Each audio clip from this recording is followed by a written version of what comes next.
अस्पताल में बेटी को जन्म देने के बाद 18 साल की कुंवारी लड़की अपनी बेटी को वहीं पर छोड़कर भाग गई। नर्स सुषमा ने आकर देखा कि नवजात बच्ची जमीन पर सोए हुए रो रही थी। बेचारी बच्ची को छोड़कर इसकी माँ भाग गई। क्या हो गया है इस दुनिया को। ठंड का मौसम था। सुषमा ने उस बच्ची को गोद में उठा लिया। जमीन पर उसे ठंड लग रही थी। सुषमा की गोद में गर्माहट मिलने के बाद वो चुप हो गई। सुषमा को मातृत्व का एहसास हुआ। सुषमा अभी तक मां नहीं बनी थी। उसकी शादी को कई साल हो चुके थे, इसीलिए उसने इस बच्ची को गोद लेने के बारे में सोचा। उसका पति सुरेश भी मान गया और दोनों ने कागजी औपचारिकता पूरी की और फिर सुषमा उस बच्ची को लेकर घर चली गई। अरे मेरी बच्ची, मेरी अच्छी बच्ची, दूध पी ले बेटी। सुषमा, भगवान ने हमें दूसरा मौका दिया है, हम अच्छे माँ बाप बनेंगे। हाँ जी, हम इसे अच्छे से पालेंगे, लेकिन इसका नाम क्या होगा? मेरे जहन में एक नाम है, ईशा। वाह ईशा, बड़ा अच्छा नाम है ना ईशा बेटी, मेरी अच्छी बेटी। ईशा को पाकर वो दोनों बहुत खुश थे। उनकी लाइफ कंप्लीट हो गई थी, लेकिन सुरेश का बड़ा भाई रमेश और उसकी पत्नी कुसुम दोनों खुश नहीं थे। अपना खून होता है। कहाँ अस्पताल से इस बच्ची को उठा लाई है सुषमा? तुम्हें अक्ल नहीं है? किसी को भी बेटी बना लोगी क्या? असल में उन दोनों को डर था, क्योंकि रमेश और कुसुम की एक 5 साल की बेटी थी रानी। सुरेश और सुषमा के मरने के बाद जमीन जायदाद रानी के नाम पर ही हो जाती, लेकिन अब सुरेश और सुषमा के पास ईशा आ गई है। अब प्रॉपर्टी 2 हिस्से में बढ़ जाएगी।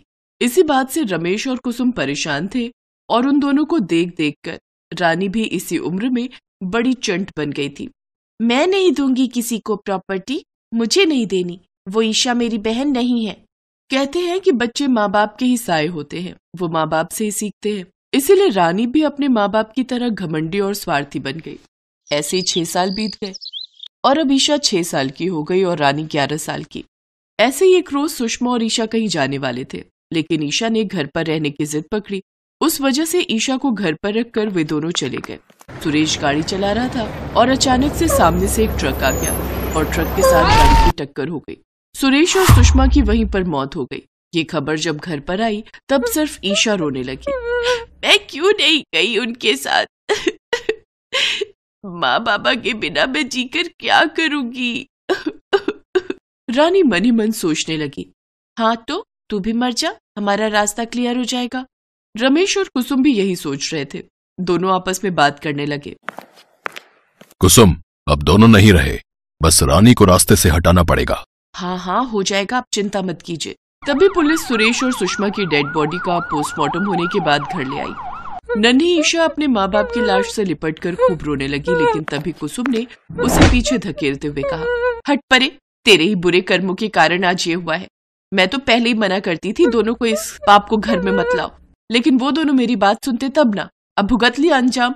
दरवाजे पर खड़ा इंस्पेक्टर अर्जुन उनकी ये सब बातें सुन रहा था। ईशा के प्रति उन लोगों का ये व्यवहार देखकर अर्जुन को कुछ ठीक नहीं लगा, इसलिए उन दोनों का अंतिम संस्कार होने के बाद अर्जुन ने रमेश से कहा, देखिए, ईशा के माता पिता की मौत के बाद उसके ताया ताई होने के नाते उसे पालने की जिम्मेदारी आप लोगों की है। मैं आशा करता हूँ कि आप दोनों ये जिम्मेदारी अच्छे से निभाएंगे।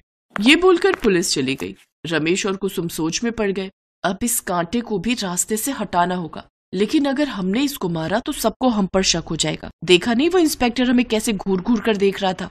तभी रानी ने कहा, लेकिन उसकी मौत अगर किसी बीमारी से हो जाए या कोई नेचुरल डेथ हो जाए तो फिर तो किसी को हम पर शक नहीं होगा, जैसे कि बुखार या फिर ठंड से। ये सुनते ही कुसुम के दिमाग की बत्ती जल उठी। हाय मेरी बेटी, तू तो बड़ी अक्लमंद निकली। शाबाश बेटी, अभी ठंड का मौसम है, उसे हम मार नहीं सकते हैं तो क्या हुआ, ठंड तो मार सकती है ना। मतलब तुम कहना क्या चाहती हो कुसुम? हम उसे रजाई नहीं देंगे, उसके हिस्से की रजाई हम हमारी बेटी को दे देंगे और हर रोज ऐसे ठंड में रात बिताते हुए उसे बुखार हो जाएगा और वो मर जाएगी। पुलिस के कहने के मुताबिक ईशा अपने चाचा चाची के साथ रहने के लिए चली आई। उसके माता पिता ने उसे अच्छी रजाई खरीद कर दी थी और अपने कमरे में रजाई ओढ़कर सो गई। देर रात को प्लान के मुताबिक रानी उसके कमरे में आई और उसे नींद से उठाया। ए ईशा, उठ जा। क्या बात है रानी दीदी? चुप रह, मुझे दीदी मत बुला, तेरे अंदर हमारे वंश का खून नहीं है। ऐसा क्यों कहती हो रानी दीदी?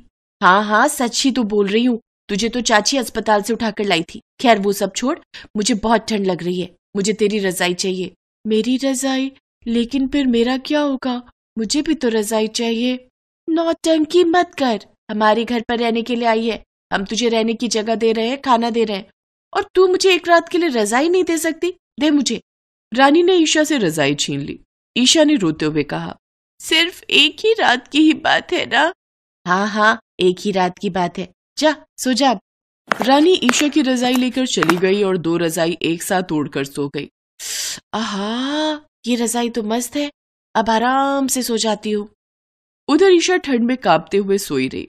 उसकी आंखों से आंसू टपकते रहे। माँ, पापा, आप दोनों कहाँ हो? देखो ना, रानी दीदी ने मुझसे रजाई छीन ली। मुझे पूरी रात ऐसे ही ठंड में बितानी होगी।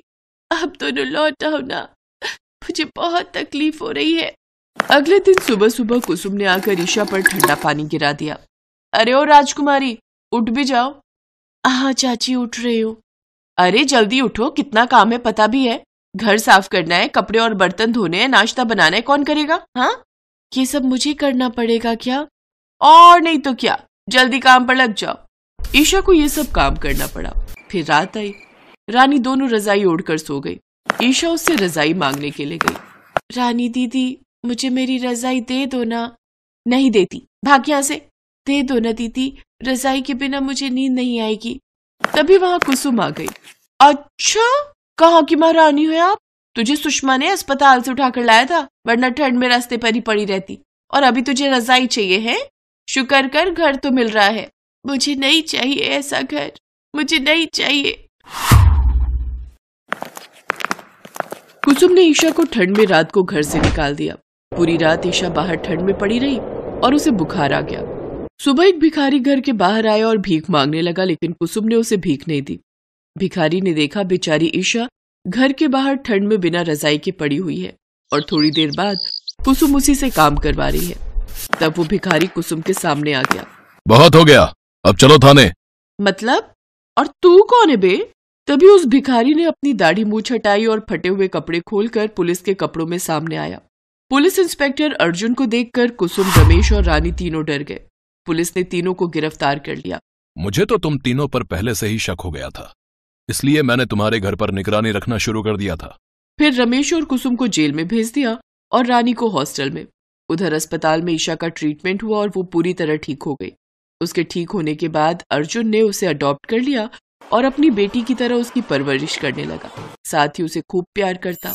ईशा भी अब उसके साथ खुशी खुशी रहने लगी।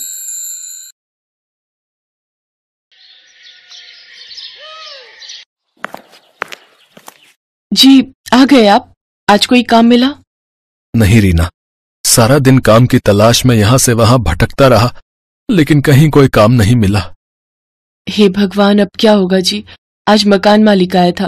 वो अपना 4 महीने का बकाया किराया मांग रहा है। वो कह रहा था कि अब वो हमारी एक नहीं सुनेगा, और अगर हमने कल सुबह तक उसका किराया नहीं दिया तो वो सब गांव वालों के सामने हमारा मुंह काला करके गले में जूते की माला पहनाएगा। हे राम, अब हम क्या करें? मेरी तो कुछ समझ में नहीं आ रहा। एक तो काम नहीं मिल रहा, ऊपर से 4 महीने का किराया देना है। कहां से लाऊंगा मैं इतने पैसे? और अगर हमने पैसे नहीं दिए तो वो लाला सबके सामने हमारी इज्जत उतारेगा। नहीं नहीं, इससे तो अच्छा होगा कि हम ये गांव छोड़कर ही चले जाएं। हमें आज रात ही ये गांव छोड़कर जाना होगा। इसके बाद विजय अपनी 5 साल की सोई हुई बेटी रिद्धि को गोद में उठाकर रीना के साथ निकल पड़ता है। आधे रास्ते में पहुंचने के बाद बादलों की तेज गड़गड़ाहट होने लगती है, जिससे घबराकर रिद्धि जाग जाती है। बाबा, इतनी रात को इस जंगल से हम कहाँ जा रहे हैं? कुछ नहीं बेटी, तेरे इस गरीब बाप के कारण आज तुम दोनों को भी मुसीबत झेलनी पड़ रही है। आप ऐसा क्यों कहते हो जी? इसमें आपका क्या कसूर? वो इसी तरह बातें करते हुए जा रहे थे कि तभी तेज बारिश होने लगती है। वो भागते हुए दूसरे गांव में पहुंच जाते हैं, लेकिन वहां भी उन्हें रहने का कोई ठिकाना नहीं मिलता। अब हम कहाँ रहेंगे जी? यहाँ तो कोई ठिकाना नहीं है। हमारे पास तो बिस्तर तक भी नहीं है।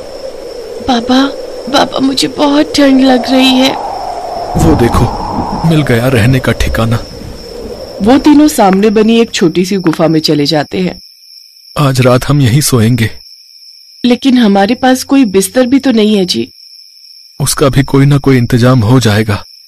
उस गुफा की कुछ दूरी पर एक कूड़े का ढेर होता है। विजय उस कूड़े के ढेर में से कुछ ढूंढता है। तभी उसे एक पिन्नी में बड़ी सी बोरी मिलती है। वो उस बोरी को लेकर आता है और उस गुफा के अंदर बिछा देता है। फिर तीनों उस बोरी बिस्तर पर सो जाते हैं। अगले दिन सवेरा होते ही विजय काम ढूंढने चला जाता है, लेकिन उसे उस दिन भी कोई काम नहीं मिलता। उधर गुफा में भूखी प्यासी उसकी बेटी और पत्नी उसकी राह देख रही होती है। कुछ देर बाद विजय लौट आता है। बाबा आ गए? बाबा, मुझे बहुत तेज भूख लगी है, आप कुछ खाने को लाए क्या? हमने सुबह से कुछ नहीं खाया है और बहुत भूख भी लगी है। नहीं बिटिया, कहीं कोई काम नहीं मिला, तुम ठहरो, मैं अभी कुछ खाने के लिए लेकर आता हूँ। विजय खाना ढूंढने गांव के अंदर जाता है, जहां एक घर के बाहर बनी गौशाला में गायों के लिए कुछ बासी रोटियां डाली हुई थी, लेकिन गायें उन रोटियों को ना खाकर वहां रखी घास खा रही होती हैं। विजय चुपके से उन रोटियों को उठा लेता है और गौ माता से कहता है, ए गौ माता, मुझे माफ कर देना, हमें इन रोटियों की बहुत जरूरत है। वो बासी रोटियां लेकर गुफा में आता है और अपनी बेटी को खाने को देता है। बाबा, ये तो चबाई ही नहीं जा रही, बहुत सख्त है। बिटिया, बासी होने के कारण सख्त हो गई होंगी, ला मेरे पास दे, मैं अभी से नरम बना देती हूँ। रीना उन रोटियों को पानी में डुबोकर रिद्धि को खिलाती है। ऐसे ही दिन गुजर जाता है। रात को वो फिर उस बोरी पर ठिठुरते हुए सो जाते हैं। अगली सुबह जब वो जागते हैं तो फिर कुछ खाने की तलाश में वो पास में रखे कूड़ेदान में से खाना ढूंढने लगते हैं। वहां खड़े उस गांव के कुछ लोगों की नजर उन लोगों पर पड़ती है। वो उनको बोरी का बिस्तर और कूड़े में रोटी ढूंढते हुए देखते हैं तो उन गांव वालों को उन पर दया आ जाती है। वो सब इकट्ठे होकर उनके पास जाते हैं। उन सबको देख विजय उनसे कहता है, माफी मांगते हैं, हम अचानक से बिना बताए इस गांव में आ गए हैं। दरअसल हमारे ऊपर इतनी दिक्कतें आ गई थी कि हमें अचानक से यहाँ आना ही पड़ा। हमें माफ कर दीजिए, लेकिन हमारे पास और कोई रास्ता नहीं बचा था। घबराओ नहीं, हम यहाँ तुम्हारी मदद के लिए आए हैं। आप सब हमारे साथ आइए, हम आपको खाना देंगे। इसके बाद गांव वाले उनको अपने घर लेकर जाते हैं। फिर सब मिलकर उनके रहने के लिए एक झोपड़ी बनाते हैं। साथ ही कुछ लोग उन्हें कंबल, बिस्तर तो कुछ खाने पीने और ओढ़ने पहनने को कपड़े देते हैं। आप सबका बहुत बहुत शुक्रिया। जब हम इस गांव में आए थे तो हम सब बहुत डर गए थे, लेकिन आप लोगों ने हमारी मदद करके ये साबित कर दिया कि अभी भी इस दुनिया में इंसानियत बाकी है। सचमुच आप सबका ये एहसान हम कभी नहीं भूलेंगे। तभी गांव का जमींदार उनसे कहता है, देखिए, मुझे अपने खेतों पर काम करने के लिए मजदूरों की आवश्यकता है। अगर तुम दोनों मियाँ बीवी चाहो तो मेरे खेतों में काम कर सकते हो। ये सुनकर दोनों पति पत्नी बहुत खुश हो जाते हैं। अब वो दोनों जमींदार के खेतों में काम करके अपनी रोजी रोटी चलाने लगते हैं और खुशी खुशी रहने लगते हैं। Thanks for watching.